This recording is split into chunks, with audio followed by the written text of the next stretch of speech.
नमस्कार, आप देख रहे हैं न्यूज़ 24। मैं हूं विपनेश माथुर और 1 बजे के बुलेटिन की शुरुआत कर रहे हैं यूपी की ब्रेकिंग न्यूज के साथ। और आज की पहली बड़ी खबर, उत्तर प्रदेश चुनाव को लेकर बीजेपी के टिकट बंटवारे की रणनीति सामने आई है। सभी बड़े नेताओं को चुनाव लड़ने का आदेश दिया गया है। जो एमएलसी अभी मंत्री हैं उनको भी चुनाव लड़ना होगा। मुख्यमंत्री, उप मुख्यमंत्री, प्रदेश अध्यक्ष भी चुनावी मैदान में उतरेंगे। अगले महीने से उम्मीदवारों के चयन की प्रक्रिया और तेज हो जाएगी, शुरू हो जाएगी। ये इस वक्त की बड़ी खबर है। बीजेपी की तरफ से ये आदेश हुआ है कि तमाम उत्तर प्रदेश के जो बीजेपी के बड़े चेहरे हैं, जिसमें मुख्यमंत्री, उप मुख्यमंत्री, एमएलसी जो मंत्री बनाए गए, सभी चुनावी मैदान में होंगे। और आजमगढ़ से मानस श्रीवास्तव इस वक्त हमारे साथ मौजूद हैं। तो मानस, ये जो स्ट्रेटेजी है बीजेपी ने बनाई है, इसके पीछे का कारण क्या है?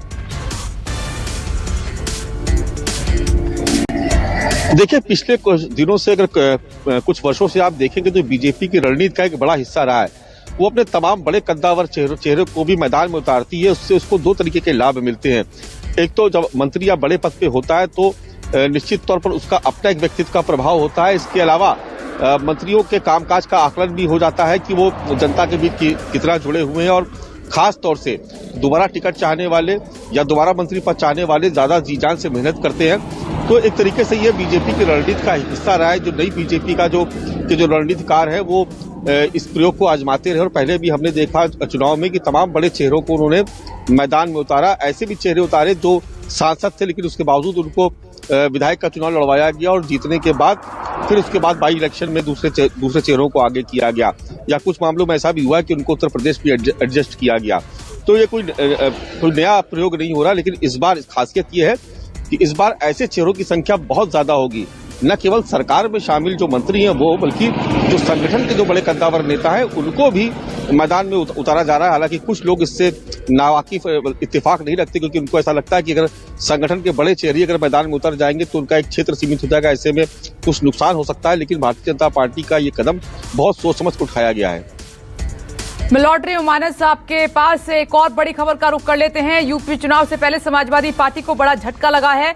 एसपी के 4 एमएलसी आज बीजेपी में शामिल हो गए हैं। बलिया से एसपी के एमएलसी रविशंकर सिंह उर्फ पप्पू सिंह, गोरखपुर से सीपी चंद, जालौन से रमा निरंजन और वेस्ट यूपी से एमएलसी नरेंद्र भाटी ने समाजवादी पार्टी को छोड़कर बीजेपी का दामन थाम लिया है, कमल को अपना लिया है। तो चुनाव से ठीक पहले बीजेपी ने समाजवादी पार्टी में बड़ी सेंध लगा दी है। यूपी बीजेपी अध्यक्ष स्वतंत्र देव सिंह बोले, आज अखिलेश यादव को नींद नहीं आएगी। तो मानस, वाकई में ये तो समाजवादी पार्टी के लिए अच्छी खबर नहीं है। देखिए, निश्चित तौर पर तोड़फोड़ की राजनीति चुनाव से पहले देखने को मिलती है। हालांकि उत्तर प्रदेश में मुझे अच्छी तरीके से याद है, जब योगी सरकार का गठन हुआ तो उस वक्त जो तमाम मंत्री बनाए गए थे उनको चूंकि किसी सदन का हिस्सा होना था, तो उस वक्त भी बीजेपी ने समाजवादी पार्टी के कई एमएलसी के इस्तीफे दिलवा करके उनको बाद में अपनी पार्टी ज्वाइन करवाया, जिसमें बुक्कल नवाब से लेकर यशवंत सिंह जैसे बड़े नाम शामिल थे। यशवंत सिंह खुद भी आजमगढ़ से आते हैं। तो एक तरीके से प्रयोग किया जा रहा है, क्योंकि जो समाजवादी पार्टी है उसको जितना ही कोशिश की जाएगी उसको खोखला करने की, निश्चित तौर पर उसका लाभ भारतीय जनता पार्टी को मिलेगा। तो ये जो है आज बड़े नेता बीजेपी में शामिल हुए, निश्चित तौर पर सपा के लिए नुकसान है और बीजेपी के लिए एक तरीके से कह सकते हैं कुछ राहत भरी खबर है। मानस, आप बने रहे। एक और ब्रेकिंग न्यूज है यूपी से, उसका जल्दी से रुख करते हैं। समाजवादी पार्टी सुप्रीमो अखिलेश यादव आज पूर्वांचल एक्सप्रेस वे पर विजय यात्रा निकालेंगे। गाजीपुर से समाजवादी विजय रथ यात्रा की शुरुआत होगी और आज ही समाजवादी पार्टी और सुहेल देव भारतीय समाज पार्टी का पहला संयुक्त रोड शो भी होने जा रहा है। तो वहीं दूसरी ओर आज प्रियंका गांधी चित्रकूट के दौरे पर हैं, जहां वो महिलाओं से संवाद करेंगी। सीएम योगी आज झांसी दौरे पर जा रहे हैं, क्योंकि पीएम मोदी झांसी की रानी लक्ष्मीबाई की जयंती पर 19 नवंबर को झांसी आएंगे और इसी के लिए सीएम आज तैयारियों का जायजा लेंगे। सभी दिग्गज मानस पूर्वांचल में।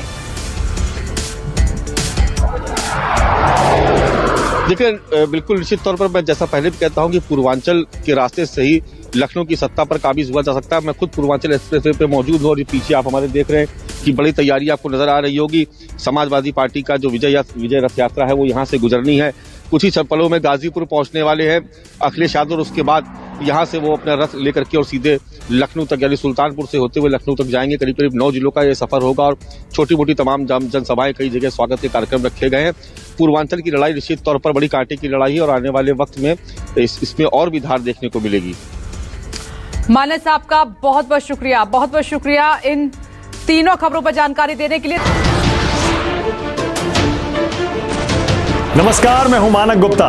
अगर आपको हमारा ये वीडियो पसंद आया हो तो इसे लाइक और शेयर जरूर करें और हां, हमें सब्सक्राइब और फॉलो करना ना भूलें ताकि आप देश और दुनिया की कोई खबर मिस ना करें। तो जुड़े रहिए हमारे साथ और देखते रहिए न्यूज़ 24।